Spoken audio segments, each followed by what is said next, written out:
to all the mothers, everybody who has been pregnant, carried pregnancy, and everybody who has gone to labor. My sisters, those of you who have children, if you have children right now, I want all of you to stand up, just like I will stand up. Go to every child of your own. Look at them very well. I want you to stand up right now. If they're sleeping, I don't care. Get up just like I will get up. You see me get up. I'm going to my children. Go to your children. Go and look at your children very well. Go and look at them. They are okay to you. They are perfect. You love them. They're the apple of your eye. Your inheritance, blessings from the Lord. Will you like it if somebody shake the core of that child and cause that child to take their own life? Or become fake and wicked to fit in this wicked world? Go and look at your children. Just like I go look, man. There we go.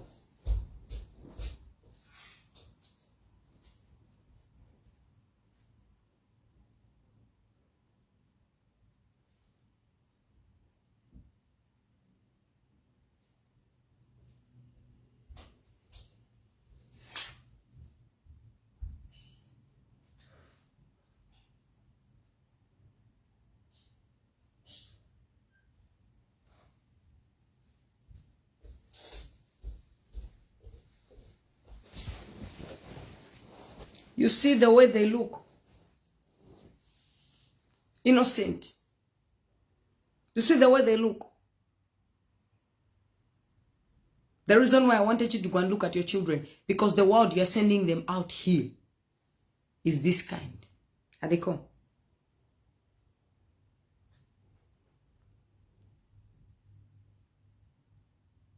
Jesus Talk Christ. to any of these girls that were doing what they were doing? Not a one. When the detective asked me, did any one of them tell her to take her life? Because if they didn't, there's nothing we can do. There's nothing we can do. Mind you, anytime I spoke with a parent, I never thought that I was saving, I never thought that my daughter thought that there's nothing nobody can do for you. Your whole 9 months of pregnancy, your whole labor, your whole morning sickness, everything you went through, you suffer for this child. Everything taken away from you just like that. Not by you, but by somebody else. Who have even no right over your baby. Because that person's mother is ruthless like a lot of you behind these screens. Those of you are raising monsters and demons out here. Same thing that we're going through. What do you say to yourself about this after the fact? Eh? Do you think that you failed your daughter? You feel failed. Any parent that loses a child the way that you do, She hung in this herself. manner, you feel, could I have been different? God of shadow. But when I think about it, my daughter was so uncomfortable. She hated conflict. Anytime I addressed anything, she was like, "Mommy, just don't do this. I don't want you to talk to anyone." I gave her a plethora of ideas. I'm like, "Do you want to go back home school? Do you want to start a new school?" And when you have that preteen, you have to be really careful. And that was my process through the whole thing. She's 13. I don't want to make a decision for her. I want her to be a part of the 13. decision making. So whatever she chooses, I'm going to support her. And that's what I was doing. Feeling failed, of course. A 13-year-old who never even lived life long. Words could cut her that deep. What of grown people?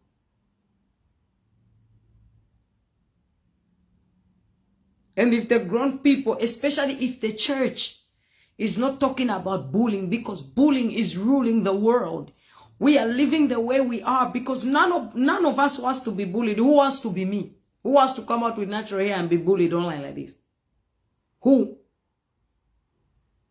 Even the ones you say, oh, they are strong, they don't respond. Celebrities, didn't they start to break and start crying and responding to you people so that you could see that they are human beings like you people?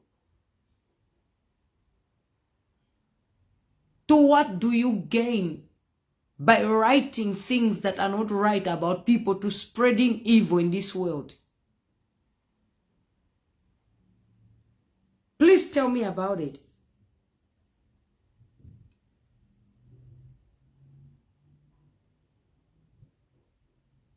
Tell me about it.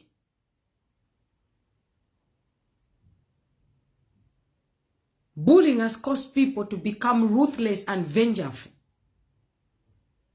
You cut me, I stab you. And that's the world we're living in. Why? The impact of bullying.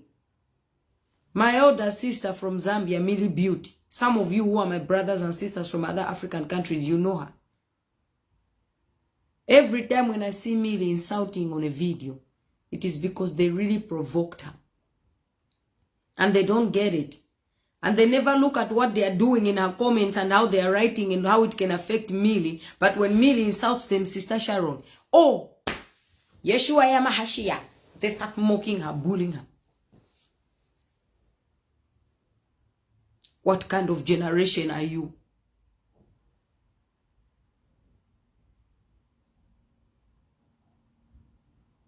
And this bullying is not even just bullying to bully people for online. It's for one mission and one mission only. What happened to this little girl? Suicide. Because people are faking and acting out here. The ones you think are the strongest. Na lie lie. Na lie lie. The ones you think are tough are the weakest. Believe me. The ones you think are the champion ones, they know how to handle things better. These celebrities. You do not know what they do. And let me tell you one thing, what bullying does. It will bring you vengeance and it will bring you a very bad death upon your life. Because there are people who have bullied people here online. And those people came to track them down. The person you were fighting with in comments, mere comments, sentence, wrote it just like that. Yeah? Got shot. And it's happening on Facebook here. I've seen it with my own eyes. Some of us have come across things that you even wonder. Just a comment, why would you track somebody down? Just a comment. That comment was a trigger. If somebody has been raped in their life before, they are dealing with suicide. How will you know?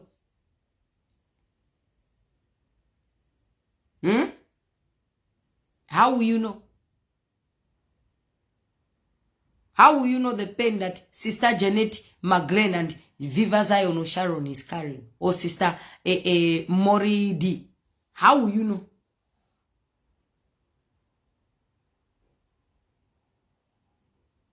And this term that we have gotten on Facebook, where we write easily, depression is real.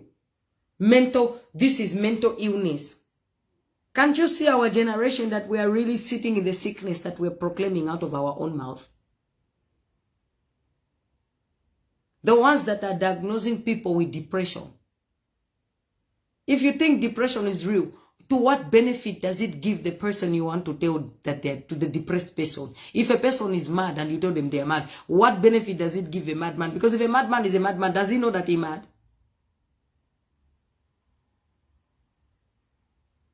I'm asking because you know a madman doesn't know that he's mad. No. A madman doesn't know that he's mad. Don't we read in the Bible that man lived mad until the Spirit of God came close to him? He knew that there was something wrong with him. And it's the demons who were afraid of Jesus. The man didn't know himself. It is the demons that cannot stand the power of God. The demons had to flee.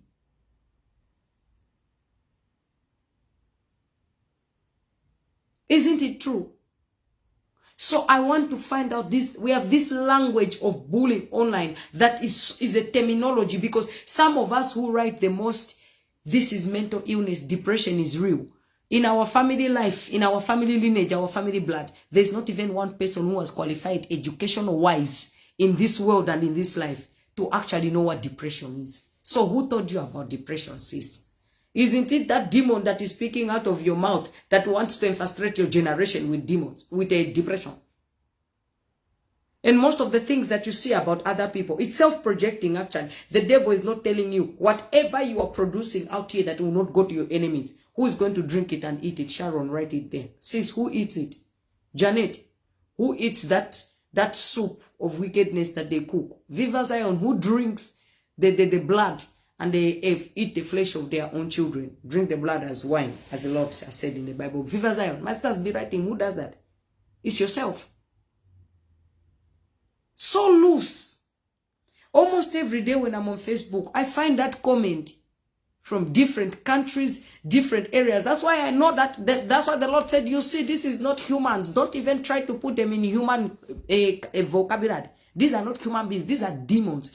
Every platform you go to on social media, Instagram, Facebook, TikTok, YouTube, they say you should ban bad comments. But it's so funny because half of the pages here, the only thing they instigate in their own nations is mental illness, and they will also release that spirit of madness.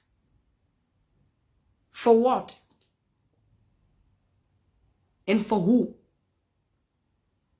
And to us African people, I want to ask, when did we know about mental illness?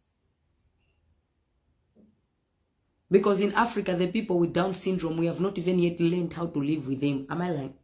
And how to put them in institutions. We live with them like our brother and sister normal fare. Am I lying or am I sounding rude? So when did Africa become invested in understanding what mental illness is? Because that's what the African people online here are doing 24/7. And then when you say depression is real, do you know that the person who is depressed, if they hear you people say the word depression, you know the first thing they say? Even when they're in depression, they wish you will never know what depression is. Depression is a drill, psychosis of evil manifestation of powers that ruin the thinking and capability of a human being to be able to function to the normal ability. The same with madness. People who are mad, who are in institutions right now, let's take it to the people who have wives, that they are married to them. She's fearfully and wonderfully made in the image of God. But she's fighting with that demon of madness. And Jesus needs to cast it out. They are locked up in institutions. What about of the husbands who have partners who are locked up in institutions? Not because they choose to have their partners in those places, but because madness is not something that a generation should laugh at. Because some people, when they see you people writing this madness thing, you trigger them because they couldn't even spend time with their mama because their mama was sick. Madness is not something that anybody can choose. Who want here? I want everybody to lift their hand. Who want here that I release the spirit of madness by the power of the Holy Spirit in your nation, that let madness start growing in your nation? Who want that? That your mother, your father, your children, your grandparents, all of you get mad in the name of Jesus. Who want that? Nobody. It's not even possible. The Lord will not even allow it. Because the Lord cast out madness. It's never pleasing to God when your friends are sitting in bondage. And some of you are bondage carriers. You want to put it on people all the time. The power of life and death is in the tongue. Your words out here online are making impacts greatly deep in your own nations and throughout the whole entire world. Why? Why, my sisters? Depression is real. I'm like, there are women who gave birth. They are depressed and they'll never know how it is to raise. They don't know how it is at the moment to raise their children. Is it a joke? Nafan?